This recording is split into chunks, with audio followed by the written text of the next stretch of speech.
Você sabia que o cuidado quando uma pessoa tem um AVC vai muito além do tratamento hospitalar?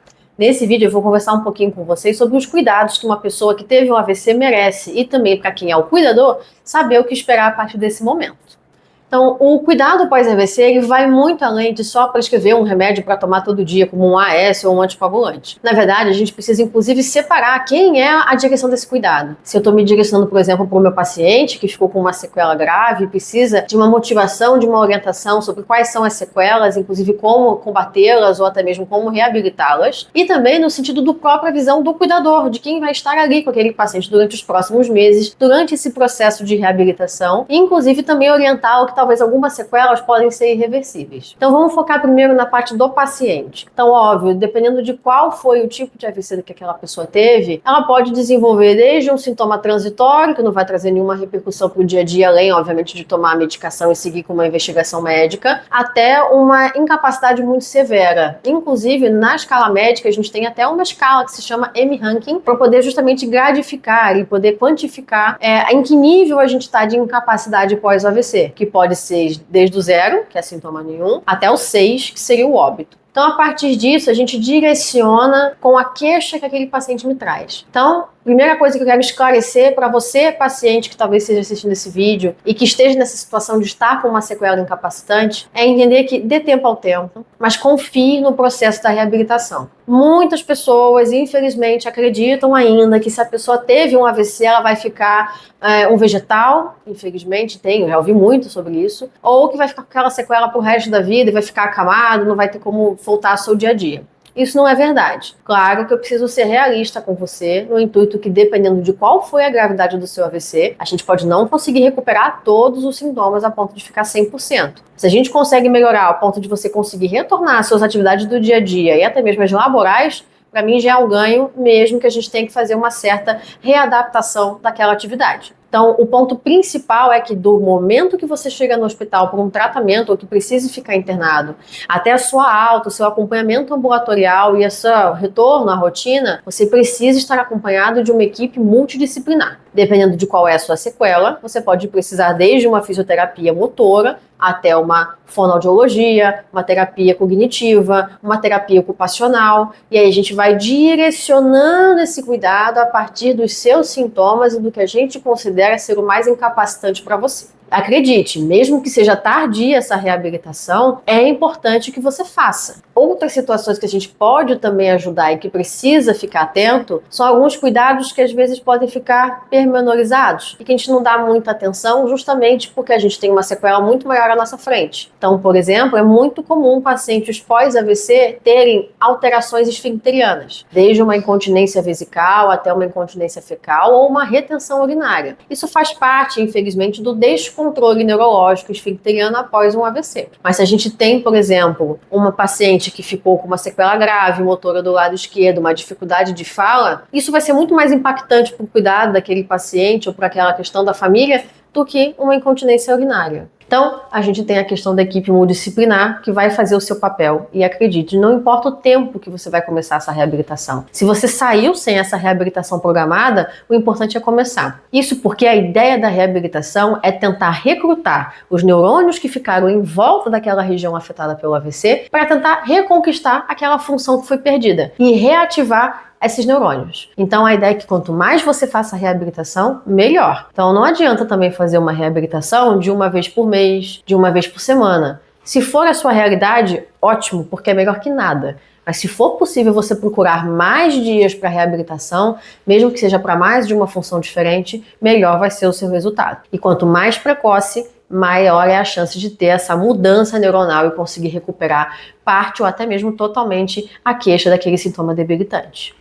Outra função principal aqui nessa orientação desse vídeo é a gente focar em outros tipos de sequela que não as mais comuns, como por exemplo a dificuldade de linguagem ou a questão de uma perda de força motora. Existem alguns sintomas que às vezes podem ficar pormenorizados ou até mesmo invisíveis, tamanha incapacidade de outros sintomas, mas que num cuidado geral também podem trazer uma grande melhoria na qualidade de vida se a gente conseguir focar nisso. Então um deles que eu gosto muito de comentar é sobre a retenção urinária ou a incontinência urinária ou a retenção fecal ou a incontinência fecal. Isso acontece acontece por conta de uma desregulação neurológica ali do controle esfincteriano por conta daquela região onde o AVC acometeu e que a pessoa pode ficar com descontrole desse esfíncter. Então você imagina se uma pessoa que já está acamada ou que tem uma dificuldade motora ter que enfrentar uma incontinência urinária ou acabar tendo uma retenção urinária e causar dor por não conseguir esvaziar a bexiga da forma adequada. Isso traz uma debilidade muito maior, uma redução da qualidade de vida. A pessoa acaba tendo que usar fraldas, acaba tendo que usar sonda, e às vezes isso pode ser cuidado se for trazida essa queixa até o médico. Então existem formas de você tratar esse tipo de queixa que pode melhorar a qualidade de vida daquele paciente, mesmo que a gente não foque, por exemplo, na questão motora. Além disso, a gente precisa ficar atento às questões de cognição, de memória. Dependendo do tamanho do AVC, e inclusive uma das causas possíveis de uma demência é a demência vascular,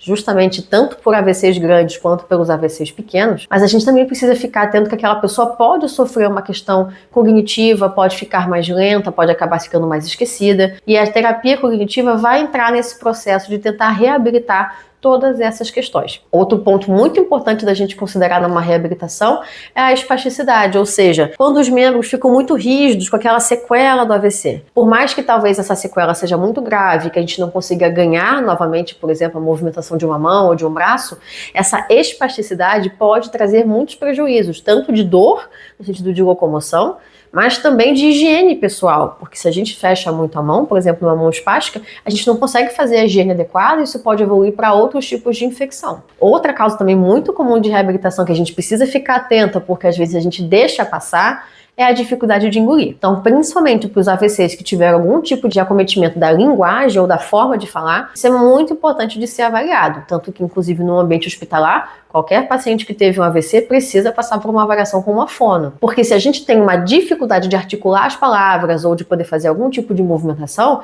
a gente também pode ter uma incoordenação do movimento de engolir. E a partir disso pode trazer alguns problemas muito graves, como pneumonias por broncoaspiração. Ou seja, a saliva ou a comida ou a bebida acaba indo para um caminho errado e pequenos pedacinhos vão caindo no pulmão até gerar uma pneumonia, um quadro mais severo. Então isso precisa ser avaliado e muitas das vezes é negligenciado ou por uma questão de ter que adaptar uma dieta, acreditar que a pessoa possa comer totalmente aquela quantidade e não ser tão adequada, até mesmo pelo ponto de precisar, em alguns casos, de uma sonda momentaneamente, e isso ser uma repulsa muito grande para o lado do paciente e da família. Mas entendendo que com a fonoaudiologia é possível reverter e adequar a dieta de uma forma mais segura, que aquele paciente não tenha quadros, por exemplo, de infecções respiratórias de repetição.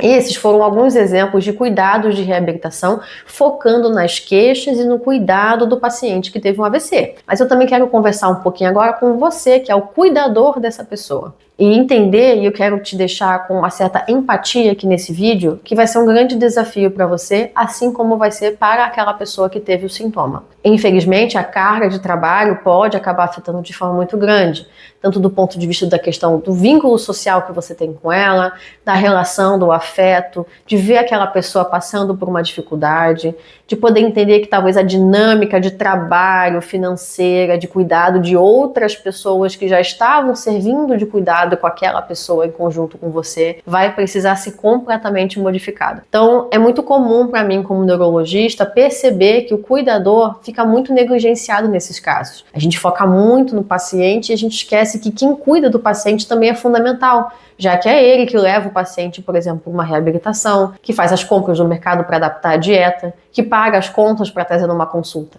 Então, para você que é cuidador, tenha calma, tenha paciência e não tenha vergonha de admitir quando talvez isso esteja te sobrecarregando. Até porque a pessoa que teve um AVC, ela também não quer ter o fardo de causar um desconforto ou uma preocupação a mais para você, mas ela precisa de você. Então, nesse caso, não tenha vergonha de, numa consulta, conversar sobre as limitações que você pode ter sobre o que o médico propõe. Também a gente precisa orientar vocês de que, às vezes, aquela pessoa pode ter sofrido, por exemplo, uma sequela comportamental, uma sequela de memória, e que aquilo pode não voltar. E a gente tem que se adaptar a essa nova realidade que não é fácil. Mas você tem, da mesma voz que o paciente tem numa consulta, você também tem, para que a gente possa justamente otimizar e entender quais os pontos que a gente pode trabalhar para fazer essa reabilitação, esse cuidado. Às vezes, naquela pessoa, a gente vai ter que fazer um ajuste medicamentoso para a questão do comportamento. Se ela fica muito agressiva, muito agitada, a gente pode sofrer para levar essa pessoa numa reabilitação, por exemplo. Então aqui que é o meu papel, cuidar tanto do paciente e também de quem está reabilitando. Então, a partir desse vídeo, aí foi algo mais simples, eu tentei, obviamente, resumir um mundo de reabilitação pós-AVC, mas é para poder relembrar que existe sim uma vida após o AVC e que ela não é definitiva a partir do sintoma que você teve, que você pode sim se reabilitar e conseguir talvez retornar à sua rotina o mais próxima possível do que era e que a gente não pode desanimar. E que cada cérebro tem seu tempo e cada realidade a sua adaptação. Se você teve um AVC e passou por esse processo de reabilitação, ou se você cuidou de alguém que teve AVC e enfrentou desafios, principalmente nessa questão de reabilitar, comenta aqui, compartilha esse vídeo, me mostra sobre como foi a sua experiência. Isso vai ser muito importante para a gente aprimorar e trocar experiências aqui no canal. Não esquece de comentar sobre a sua experiência aqui embaixo se você desejar, curtir o vídeo e seguir o canal para mais dados e mais informações sobre essas condições neurológicas.